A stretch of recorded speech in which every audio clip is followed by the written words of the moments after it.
El espacio público es un ámbito donde los individuos encuentran a otros individuos, son plazas o parques, calles. En los años 70, el sociólogo alemán Jürgen Habermas propuso una acepción ampliada de la noción. Para él, el espacio público es un lugar, un sitio abstracto, es una metáfora, es el lugar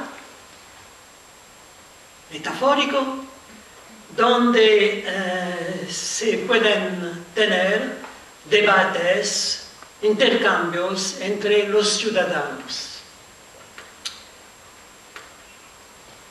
Para hablar de problemas, de cosas que se refieren a asuntos colectivos. ¿Por qué usar la expresión espacio? ¿Por qué usar una metáfora física? Eso es muy importante. La función entre el sitio y el debate es fundamental. En los países donde los súbditos de un rey o de un dictador se dan cuenta de sus intereses comunes, necesitan reuniones en lugares abiertos, precisamente para poder hablar y cambiar opiniones. Aquí tenemos una visión de una calle de Túnez sobre la dictadura de Ben Ali. Y vemos que lo más importante es el retrato del dictador. El espacio público como lugar accesible se opone a los edificios cerrados de las autoridades. Y fue muy importante, lo sabéis muy bien, el encuentro de muchas personas, muchos indignados en la Puerta del Sol. También hoy en día es la Plaza Tahrir en el Cairo, que es el punto crucial de la revolución egipcia. Los regímenes autoritarios prohíben los agrupamientos en calles. En las dictaduras, generalmente, no se pueden encontrar más de 3 personas.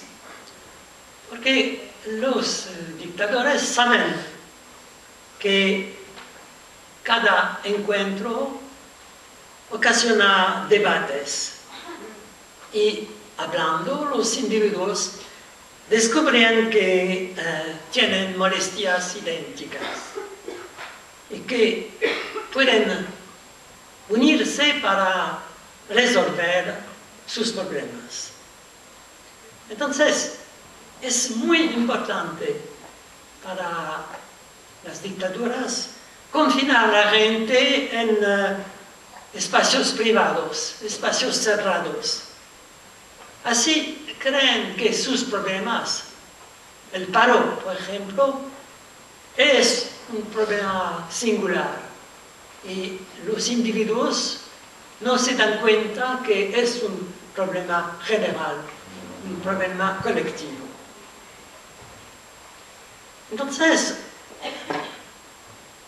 la presencia de muchas personas es crucial.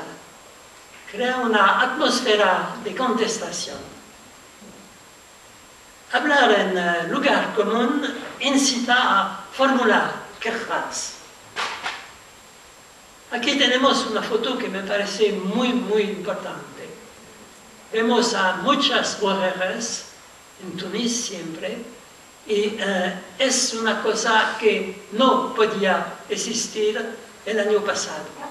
La posibilidad por estas mujeres de decir lo que piensan.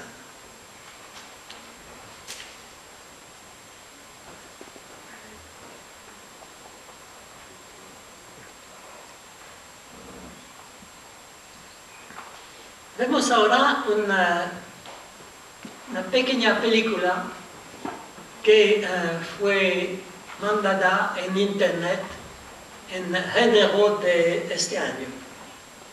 Es importante porque muestra a un policía que participa en la manifestación pública. Y podéis pensar, también en este país, podéis pensar en un policía que no solo acepta ser filmado, pero se queja de su gobierno y de sus jefes. En la película, un cineasta filma a la muchedumbre. Ve a un policía que está hablando con otros individuos, entonces pasa al policía. Al principio el policía dice que él y sus compañeros compartan los problemas de la muchedumbre, de la gente. Una persona dice, pero los policías nos matan. Y el policía explica, sí, ayer lo hicimos, pero hoy en día estamos con vosotros, porque sabemos ahora que los jefes nos han traicionado.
Generalmente los policías no tienen derecho a quejarse, pero por entre la muchedumbre se liberan y exprimen su insatisfacción con respecto al gobierno, a sus jefes, a los sueldos mediocres, a la necesidad de rigor para obtener primas. Antes, 2 semanas antes, no habrían osado. Es la atmósfera general de contestación y de solidaridad que permiten tomar conciencia de la situación y analizarla. Entonces los policías comprendieron en enero de este año que los jefes los manipulaban para oponerlos a la población.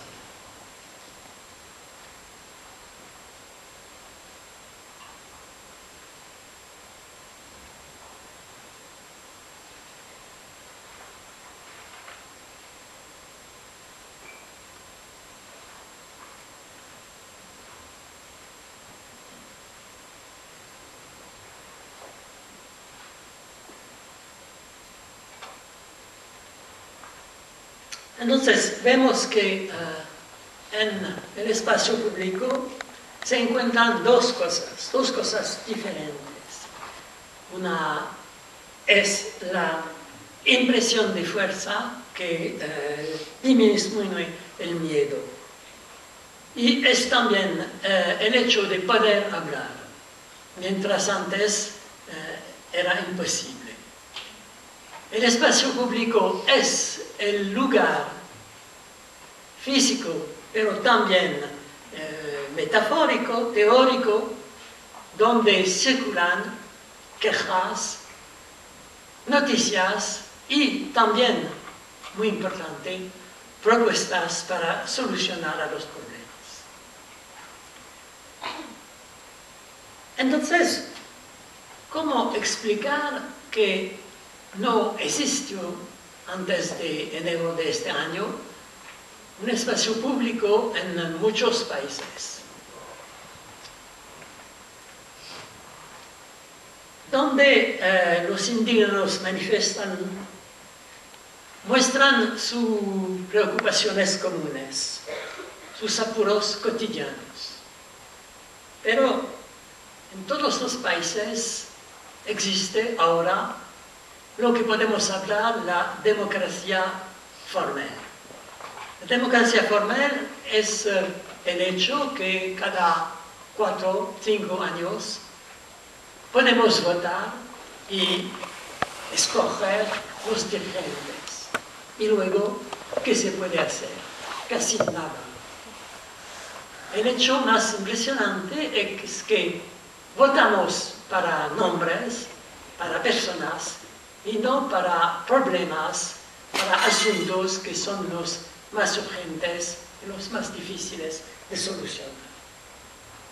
Y después de la votación, tenemos que conformarnos con las decisiones de los que habíamos electos.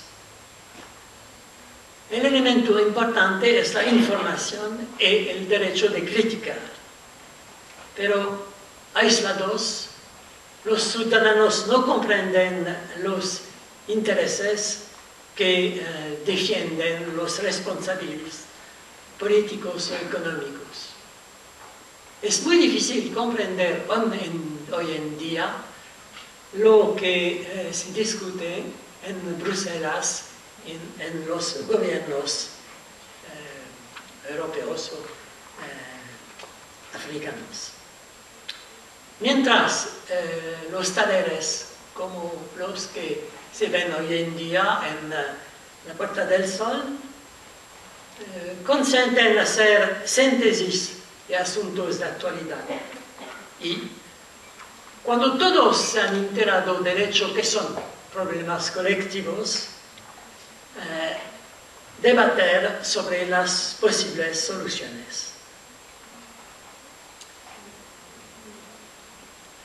Aquí tenemos que afrontar un problema muy importante cuando se trata de los países árabes. Se dice muy a menudo que el espacio público puede existir solo en ámbito urbano, porque los campesinos aislados están apartados de los problemas que interesan a las sociedades. Trabajan mucho y su trabajo no deja tiempo libre para discutir. Eso puede ser verdadero en países muy retrasados. Pero tenemos que pensar en un caso que fue el origen de la noción de espacio público. Quiero decir, el caso americano. A finales del siglo XVIII, los americanos estaban dispersos en un territorio grande como la mitad de España. Y casi todos eran agricultores, con ciudades muy pequeñas. Vivían en aldeas separadas por extensos territorios y selvas. empezaron a leer textos, empezaron a debatir. Y pasando de discusiones sobre el dogma, empezaron a discutir de política. Imprimieron libros y eso fue el momento decisivo. Hicieron circular sus libros con protestas contra el gobierno de Londres. Organizaron los Tea Parties y esto también fue muy importante. Significaba, somos hermanos y el rey no es nuestro padre. Debatieron de los proyectos de Londres. Hubo dos particulares que me parecen importantes. El primer aspecto fue la duración de estos debates. 8 años antes del levantamiento. Muy a menudo no pensamos que el tiempo cuenta mucho, que no se puede cambiar todo en 2 semanas. Pero un segundo aspecto fue decisivo, la resolución de la base. Eran modestos plantadores y mientras los pocos almacenistas eran dispuestos a un compromiso con Londres, fueron las asambleas locales de plantadores que rechazaron el compromiso y lanzaron la revolución. Porque el ejemplo americano no se generalizó. Y porque se pasó de los debates muy libres de la América de finales del siglo XVIII a la democracia formal que conocemos hoy en día. El obstáculo fue el capitalismo industrial, o más bien la consecuencia humana del capitalismo industrial, el rápido, demasiado rápido crecimiento urbano. Los campesinos se volvieron trabajadores sin especialidad, con largos días de trabajo. La masificación a finales del siglo XIX atomizó las sociedades. Y los individuos que tenían que luchar solo para sobrevivir dejaron la responsabilidad de su vida a expertos. Las necesidades del mercado generaron medios de comunicación que desde la mitad del siglo XIX han desempeñado un papel esencial. Prensa y luego radio y televisión han popularizado comportamientos apropiados a la vida en las grandes ciudades y han contribuido a la uniformación de los modos de vida. Y el precio fue el declino del espacio público. Hay que pensar que los medios, radio, televisión, prensa, crean una circulación de noticias en dirección única. No hay una posibilidad de contestar lo que vemos en la pantalla. Inicialmente, en la primera parte del siglo XX, radio y luego televisión fueron instituciones estatales. Había una verdad, una sola verdad, la verdad del gobierno. Luego, en los años 60, se crearon emisoras libres, emisoras comerciales, para combatir el monopolio estatal y, teóricamente, abrir el espacio público. Pero, por falta de dinero, las cadenas comerciales recurrieron a la publicidad y la publicidad es la forma suprema, ideal, del discurso cerrado, afirmativo, indiscutible. Entonces, vimos en los 2 últimos decenios del siglo XX la invasión de las pantallas por la propaganda comercial, que ha neutralizado el espacio público. El caso extremo es el caso de Italia.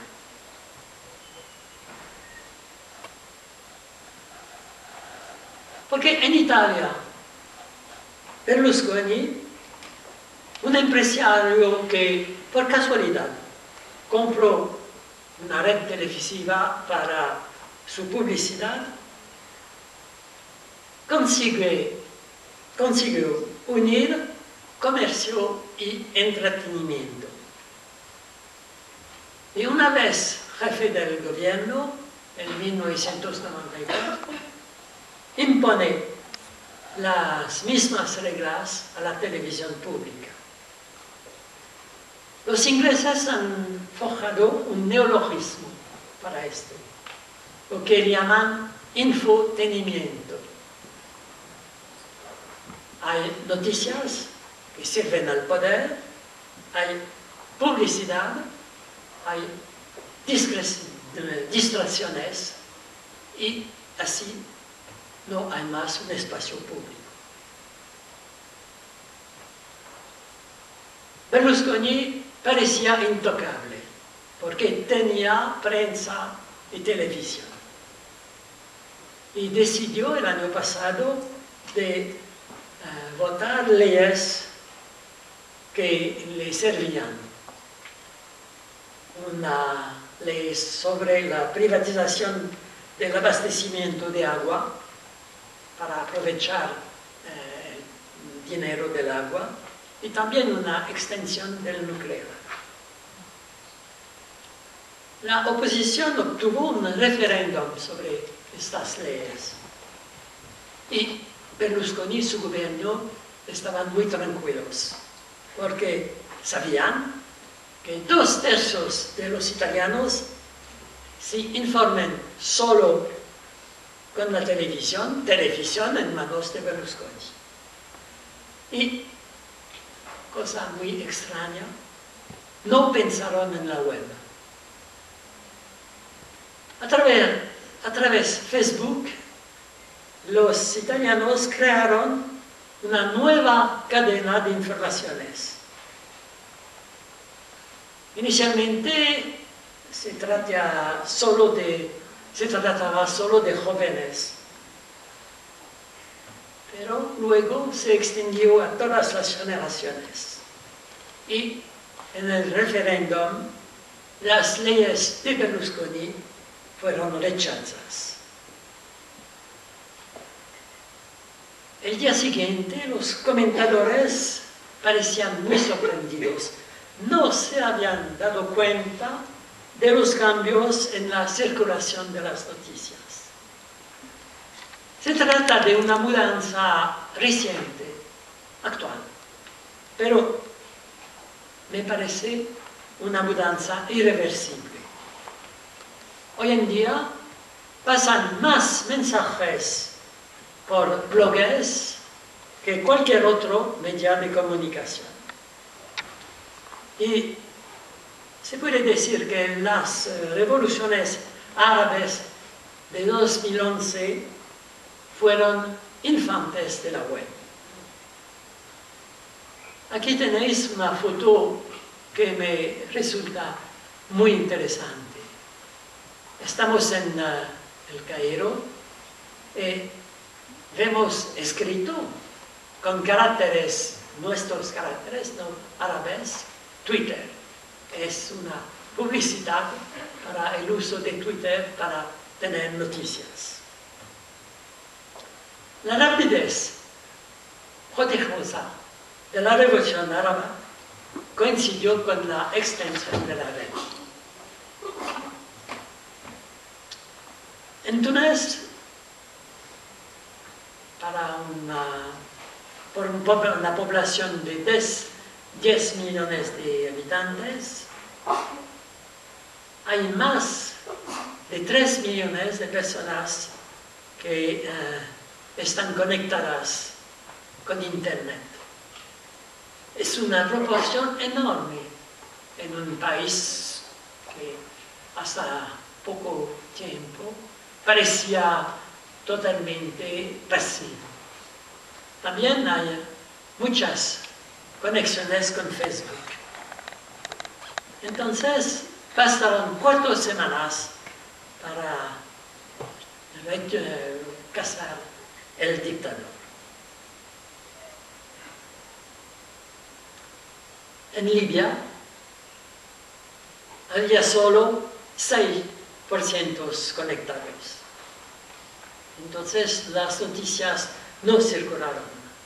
No hubo la coordinación que se vio en Túnez. Entonces me parece útil estudiar muy rápidamente el caso tunisino. En Túnez, la dictadura, con una policía que contía casi un décimo de la población, la dictadura era muy dura. Había solo 2 cadenas de televisión y prensa estaban bajo el control del Estado. Facebook empezó en 2006, pero inmediatamente el gobierno estableció un control. El caso de Túnez es particular porque en una dictadura había un óptimo sistema escolar creado después de la independencia en los años 50 y los primeros años 60. Hay siempre muchos diplomados y dado el paro, tuvieron que emigrar. Por ejemplo, en Italia, la comunidad tunecina ha doblado en los últimos 10 años. Los emigrados siguen comunicando con sus amigos y también son muy a menudo especialistas de comunicación, de Internet, conocen los sistemas más recientes. Entonces, cada bloqueo de la censura fue inmediatamente esquivado. El 17 de diciembre del año pasado, en un pequeño pueblo, insisto, un pequeño pueblo del campo, Sidi Bouzid, un vendedor de verduras, al cual se había confiscado su mercancía, se suicidó, quemándose. Es un suceso poco claro, no se sabe bien lo que sucedió realmente, pero inmediatamente fue contado por Internet.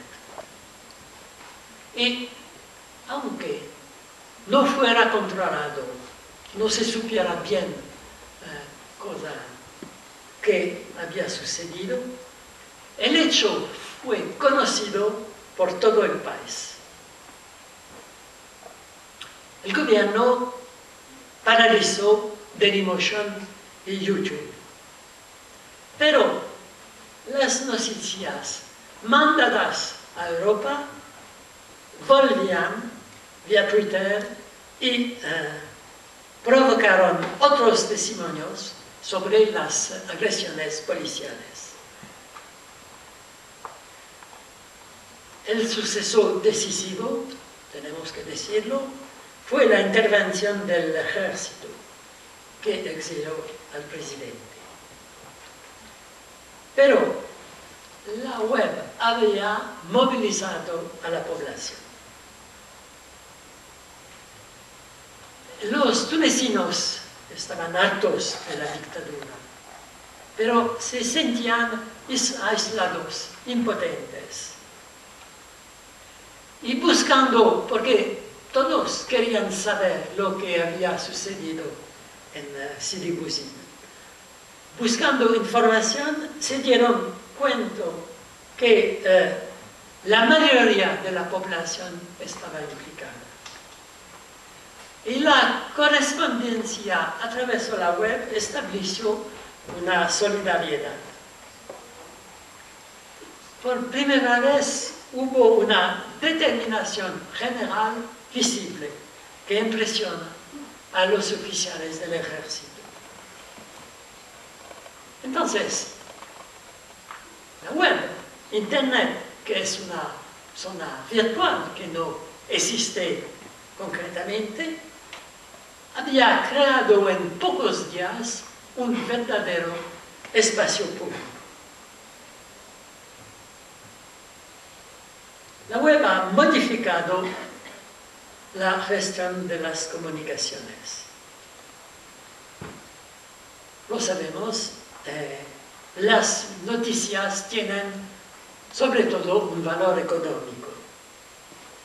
El primero que se entera de una noticia sobre, por ejemplo, el cambio de dinero en, no sé, en China, puede sacar provecho de esta noticia. Las agencias de prensa fueron creadas en el siglo XIX para proporcionar informes, para proporcionar noticias a las empresas capitalistas. Entonces, avisar por un siglo y medio fue el privilegio de un pequeño grupo de financieros vinculados a las autoridades políticas. Lo que sucede en estos días es que los blogueros amenazan este monopolio. La red de Internet es mucho más larga que los medios tradicionales. Los medios tradicionales, las televisiones, han intentado domesticar a los blogueros, por ejemplo, pagando las fotos. Pagan las fotos de los individuos y así esperan privilegiar crónicas sensacionales en detrimento de asuntos políticos. Entonces, intentan poner lo individual, lo excepcional, contra el colectivo que define el espacio público. Un ejemplo. Después del atentado de Londres en julio de 2005, la BBC recibió y pagó más de 30 vídeos. Pero eso no sucedió en Túnez y tampoco en Egipto.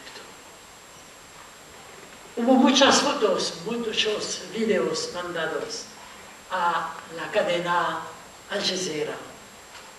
No por pago esta vez, solo para su difusión en la televisión de Qatar. Y fue una marca de solidaridad con las víctimas de la policía. espacio público se configura cuando cada uno se da cuenta de que hubiera podido encontrarse entre las víctimas y intenta actuar en lugar de las víctimas.